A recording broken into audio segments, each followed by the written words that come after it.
Hi, I'm Nina. I'm a nurse practitioner at North Shore Center, and I am here today to talk to you about helping your kiddo with ADHD and virtual learning. I am speaking from my professional opinion as a nurse practitioner working with children, also from my personal opinion as a fellow ADHDer who is now working virtually and is in front of a screen all day as well. And tell you that it has been hard. So I can relate to all of your kids, I'm sure, in the struggles of having to be in front of a screen all day. So I'm going to go through some general tips and suggestions that I know can be helpful. I know everyone's household is different, everyone's kids are different. And so, take what you like, leave the rest, and hopefully it can be helpful. So the first thing that I tell pretty much every patient, every family who is having to do virtual learning, virtual work is you got to turn your camera on. Your kids are going to fight you on that all day, especially if you have middle school, teenage kids who are in classes where the teachers don't require it, none of their friends are doing it, but nothing, they might as well not be there. The camera is off and there's no accountability. Very little is going to get done. I myself, same. It is very hard for me to stay focused if it's just like a phone call, and there's no accountability there. So whether you need to set up something where you tell them that you're going to check in with the teacher to make sure it's on, or otherwise, I would make that happen because it's otherwise kind of a wash. They're just not going to be focused or retain anything. Ideally, if you're home or there's another adult home that can be near them, or at least walking around, even if you're home doing other things, but they're in a space where you are routinely walking by them or there's supervision, again, same idea. The accountability is huge. Unsupervised, and nobody paying attention, they're definitely not going to stay focused. So my takeaway there is that we can't be trusted alone. Somebody needs to be paying attention, regardless of age. The second thing is finding the right space. So the worst space, but the space that in many ways is the most logical, is their bedroom. So get them out of their bedroom. Being in their bedroom with the door closed is going to be very challenging. That's where all their stuff is. There's a million distractions. And then again, that supervision piece, the door closed, they're going to do what they want. So out of the bedroom, ideally like a quiet space away from siblings, ideally a really boring space where there's not going to be like stuff nearby that they want to do, animals they want to play with, whatever it may be. You can kind of get creative with it. I've had people who set up things in their garages, in their basement, people who have brought kids to their offices and set up a little space for them there. Whatever works for you, but out of the bedroom. And then similarly with distractions, limiting distractions wherever you can. The number one there is they should not have their cell phones. Not near them, not in eyesight, not anywhere. So making a rule that all cell phones, devices, whether they hand them to you, whether they get locked somewhere, is key. Again, if there is a phone next to them that is going off and blinking and sending things, every 2 seconds they're going to be distracted. They're not going to follow anything. Another thing that they're totally going to fight you on, but that you're just going to have to say is what you're going to do anyway. During the Zoom session with the other parents, one of the topics that came up, it was that fight. All the other parents, let their kids do it. None of my other friends' parents take their phones. They all have their phones, all of that. So just because your kid doesn't like what you're enforcing doesn't mean it's wrong. They're going to want the immediate gratification always. So sometimes you're just going to have to make them mad because it's what's best for them, and their brains don't work like ours, and they can't decide to do the right thing over the fun, easy, thing that their friends are doing. So myself included, 0 kids are going to focus if there's a cell phone sitting next to them. It's not about being a certain age, being mature. It is just distracting. So phones need to be gone. Um, and then third one is having options for movement. So the expectation that your child, any age, should be able to sit in front of a computer all day, not fidget, not get up, not do anything is not realistic.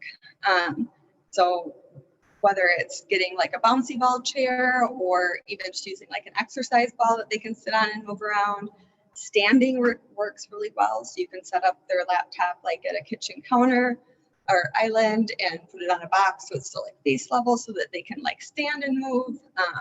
Having fidgets, having for younger kids like the weight or older kids like the weighted items, weighted blankets can help.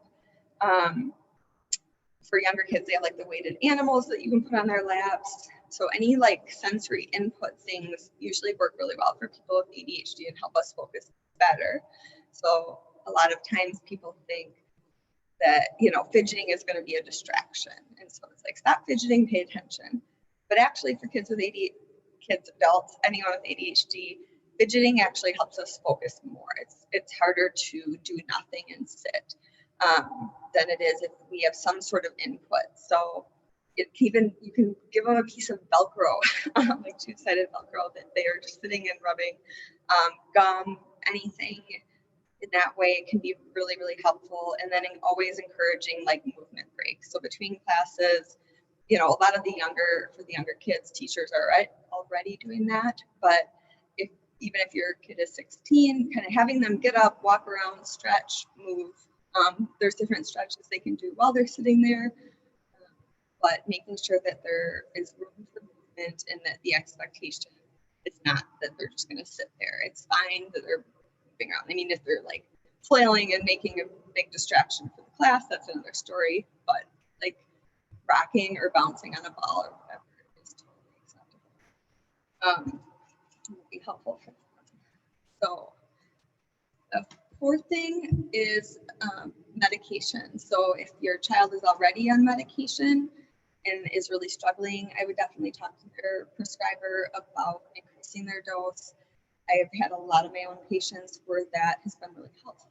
Right now that is needed, myself included. I've had times my own that I've had to do that. It is much harder. And if you're a parent of a kid with ADHD who doesn't also have ADHD, it might be hard to understand why it would be so much harder. We're sitting in school having to do this, just like I would be sitting in my office talking to a patient. Why should it be different? I can speak for somebody with ADHD. It is really hard. It is really hard to sit in front of a screen all day and not have that human engagement. Just try to stay focused. So a lot of kids, these medications aren't weight-based. It's really about the demands. And the demands are higher, even though the school is the same. It isn't. It's a lot more challenging. It takes a lot more mental effort. So that if they are on medication, it might be something to talk to their provider about. They're not on medication and previously got away without medication and maybe just behavioral interventions or support at school. If they're really struggling, it might be time to reconsider if medication is something that they're going to need even temporarily until they can be back in their normal learning environment.